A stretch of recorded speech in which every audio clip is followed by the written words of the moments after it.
Hello YouTube, it is Bob Stuntsville, and today I'm going to give some advice for starting your own YouTube channel. Yay. I'm going to focus more on the Pixel Strike community, because those are the people who are really going to watch my videos. Just to keep in mind, this isn't really how to grow your channel. I'll only be covering how to get your content to the standard that you like. Just big and small things that will get you to make more videos that your fans enjoy. And I'll slightly be covering how to interact with your fans. Also, I'm not the most perfect person in the world, so don't think that everything I say is law or anything. Also, a bit of this stems off my opinion, so take it all with a grain of salt. So, let's get to it. This can be answered in one simple question. What are you good at? Editing? Comedy? Art? Commentary? Gameplay? Re-uploading content? Just find something that you're good at and spread from there. I feel that I'm good with giving my opinion, so some things and ideas. And also I feel that I'm pretty nice and understandable person, so I won't really have any crazy opinions or anything. So I feel that I'm pretty good at this type of thing. Just remember that everyone is different and stuff. So just find something that you like to do and expand from there. Nobody expects you to make 5-star content or anything, just something that is watchable. And now here's a recommendation. If you like just playing the game, try to get an editing software so you can trim the clips. Why watch a 20-minute video when you can watch a 5-minute video? I'm sure at least everyone doesn't want to spend 20 minutes watching somebody else play a game.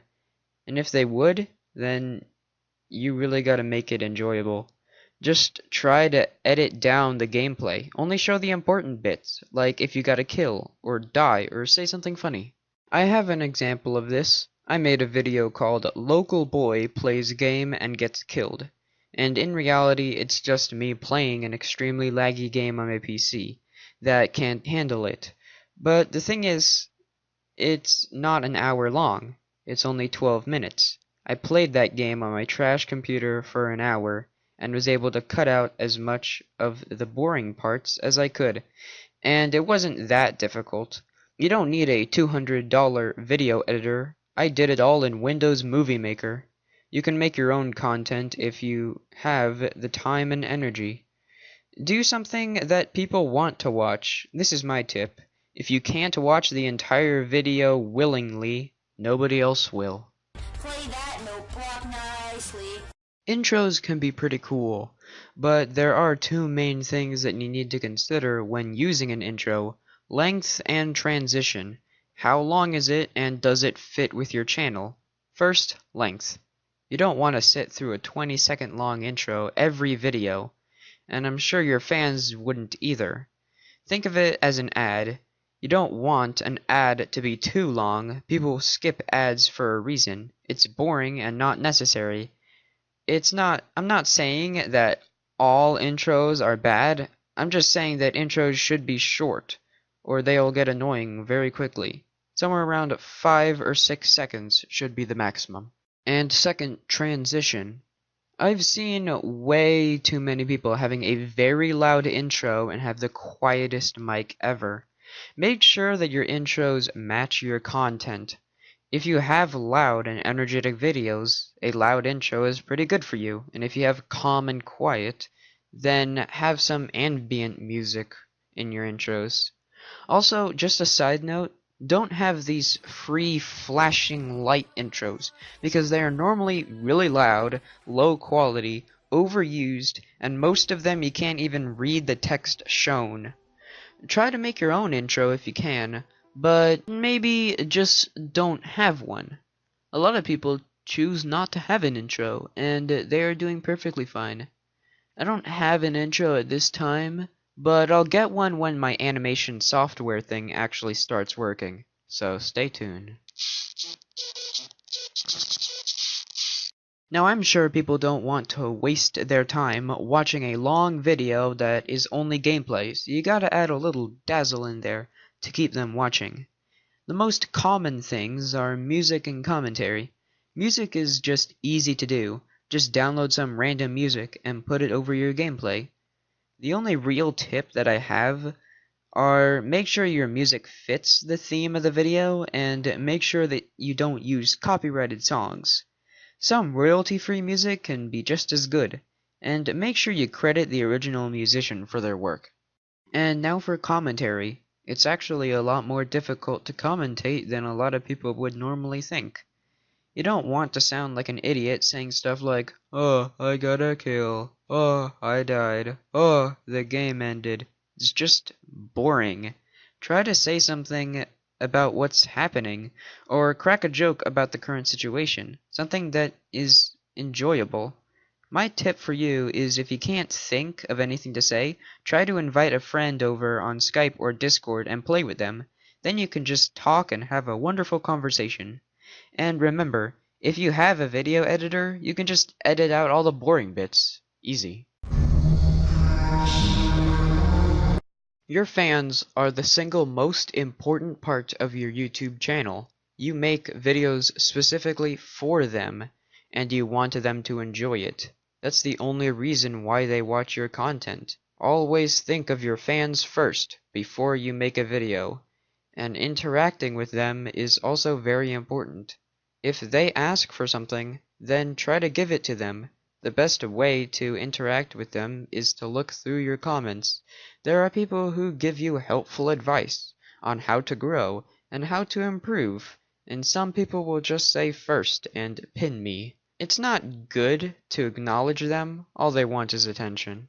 But also another problem that I see a lot with small channels and their comment sections is that the creator hearts every single comment. Nobody, as far as I know, said anything like this is bad, so people keep doing it. You might think, hey, why is this a bad thing?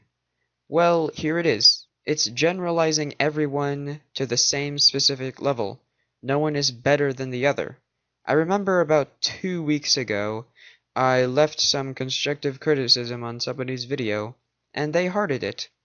I went to their comments to read their reply, and I noticed everyone's comment was hearted. I felt disappointed, like I was getting the same treatment as people who literally say things like first and pin me.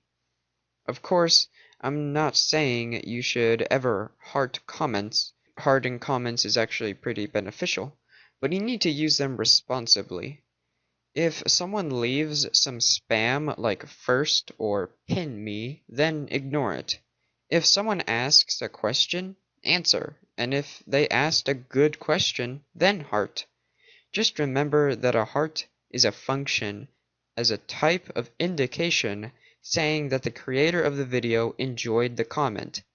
If he hearts every comment, then is there even a reason for the heart anyways? Now here are some small things that I think can be summed up in a sentence or two, or maybe an essay. Don't use spinny text intros that are really loud. Have a microphone that can hear your voice. If you have a very quiet voice or have a quiet microphone, turn up the volume of the video or get closer to your phone. If you're using your normal phone or have an iPad microphone, then don't move your hands or drop your phone on the bed while recording. It makes a bad muffled sound that gets annoying really quickly. You're probably going to see a creeper, but Have some type of script to follow if you need one. Don't get distracted if you're making a tutorial. Credit the songs used. You don't really need to if it's royalty free, I think, but it's better to be safe than sorry. Don't be an idiot by looking hypocritical. Always check back on your videos to see if you're going back on what you said earlier. Hypocrisy is one of the fastest ways to lose trust in your fanbase. If you feel the need to expose someone, make sure it's for good reason, and also bring proof. If you have no proof, then you are literally hurting your own reputation even more. Also, if you're going with a joke expose, make sure what you're saying is so stupid that people won't actually think it's real. An example would be Dark YT's video about saying Bozzy's hacks. He says it was a joke, but a lot of people thought he was being serious. So just make sure that it's very obvious for the viewers to understand your point. Don't steal content. I think this is self-explanatory. And make sure if you gotta say anything about your channel, make sure to say it at the end of the video, because I'm sure people don't care about you hitting 100 subs unless they wait till the end to hear it. Speaking of which,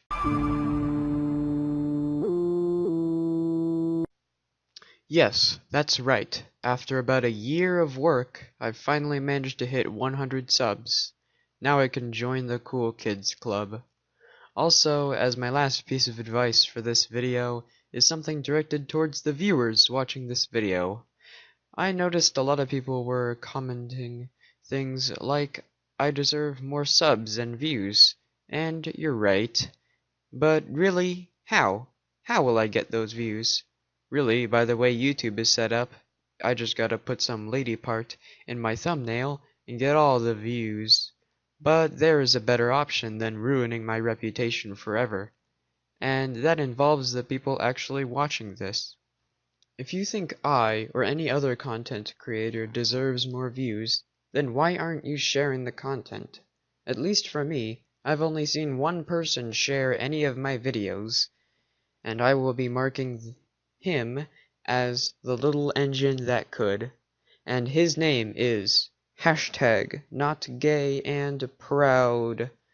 I've looked, and as far as my knowledge, he is the only person who has shared any of my videos with people online, at least on Discord. All of you people were beaten by some random dude. Fantastic. But seriously, thanks for 100 subs. Even if it's like the number that everyone already has, those subs aren't dead. They will at least be active and will watch my content. So this is the end of the video. Subscribe for more Vine compilations, and goodbye.